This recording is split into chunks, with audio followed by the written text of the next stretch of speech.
Welcome to Leka Eto Speak YouTube channel. Thanks for watching. Please don't forget to subscribe. Lovers all over the world, welcome to our YouTube channel. Ẹ jọ̀ọ́ ẹ̀yin tẹ́ bá darapọ̀ mọ́ channel wa yìí, ẹ bá wa subscribe. Ọ̀rọ̀ tí ó ṣẹlẹ̀ tí a mú wá fún yín, ọ̀rọ̀ nípa kábíyèsí Olúwo àti bàbá wa Ooni of Ife, kábíyèsí ọba Ẹnìtàn Ọ̀jájá Ògúnwùsì àti kábíyèsí Abdulrasheed Olúwo Adéwálé Àkànbí Tẹ́lúwà.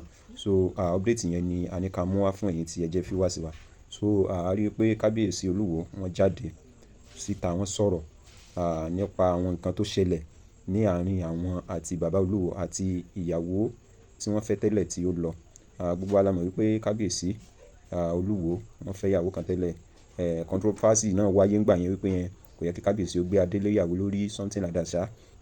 A ṣáà rí pé àwọn fídíò kan náà ó ń go viral online pé obìnrin yẹn ń ṣe fídíò àwọn, ó ń spread káàkiri, ó fẹ́ pa wọn, ó fẹ́ fi poison sínú oúnjẹ fáwọn.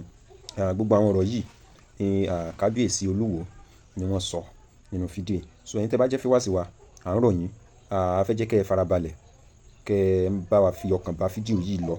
So kí ni ìwòye tí yín a tún fẹ́ mọ̀ ní under comment section, because a ti rí i pé àwọn kan wọ́n ti jáde síta tí wọ́n ti ń, táwọn náà ti ń reply, wọ́n ti ń sọ̀rọ̀ nípa fídíò tí kábíyèsí Olúwo tí wọ́n ṣe pé so yẹ kán lè sọ̀rọ̀, so yẹ kí wọ́n lè jáde síta kan sọ̀rọ̀ gbogbo àwọn nǹkan bẹ́yẹn. So ẹ jẹ́ ká gbọ́ view, perspective àti nǹkan tó fà á tí kábíyèsí Olúwo tí wọ́n ṣe jáde síta tí wọ́n ti sọ àwọn ọ̀rọ̀ yìí, because wọ́n ní àwọn nǹkan yìí ó ti ń ṣẹlẹ̀ tẹ́lẹ̀ pé àwọn dẹ̀ ń wòran páwọn sọ̀rọ̀ pé ọ̀rọ̀ ti wá, ọjọ́ ọ̀rọ̀ ti tó báyìí ló jẹ́ káwọn jáde síta káwọn sọ̀rọ̀. So ẹ jẹ́ ká gbọ́rọ̀ lẹ́nu kábíyèsí Olúwo lọ́wọ́ fúnra wọn tó wá sí wa. This message is for Nigerians, especially the Yorubas.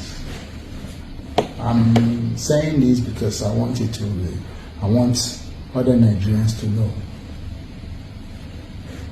When I get on the throne, we see me talking about this Ooni Adeyeye. You will see me talking about. What you don't know, I will tell you today. The governor of Osun State,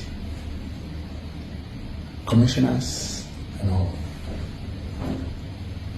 This I helped Ooni Adeyeye, but because Ongbe Orisha law, he was holding Orisha as and me, God has put me as above Orishas, as a king. But let's look at it. And because of that, as a kingmaker or somebody that helped a king to become the king that I was, he doesn't want me to say the story in the future. He was looking for my downfall. Then the next thing, they packaged a woman. There was a woman that was packaged for me, but I don't know her, from Canada. But it was packaged for me, it was a setup. After they set me up, they were talking to her in our own, she was in my house, and they were talking to her and setting me up. Setting up with videos, setting up with many things. Ya video, Nino ya, this wife will be, this supposedly wife, an ex-wife, but it was death. They sent into my house and they were communicating with her. She was there for over 3 years. She had a child, which I don't even know if it's my child now. I have to confirm that through DNA. Because they want her to kill me. She poisoned me 2 times. They set up assassination attempt. They did everything so that maybe the Orisha or the gods will kill me. But they failed.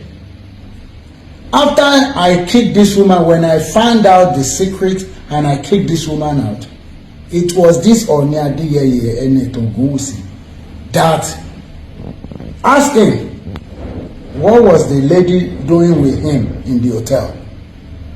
I won't mention the hotel, but when the extravaganza, I will be mentioning. I'm also kini se ní hòtẹ́ẹ̀lì papọ̀. Lẹ́yìn ìgbà tó òun náà ló gbalé fún àtọmọ àtìyàwó. ní Ọọ̀ni Adéyẹyè Ògúnwùsì.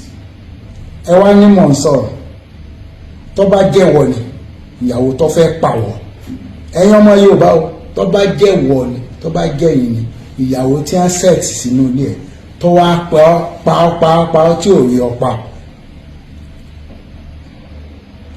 ìjà yóò lè tán láti máa bá lọ ni. Èmi ò sì ṣe é pa ọba aṣoògùn títí òrìṣà ọtán Ṣàngó ò lè pè mí bàbá mi lòrìṣà, bàbá mi ní Ṣàngó, bàbá ńlá mi, ṣùgbọ́n ọmọ gbọ́dọ̀ ju bàbá náà lọ. Mo ti dọ́ba lẹ́nu. Ṣàngó ò lè pa mí, Ṣàngó is a criminal.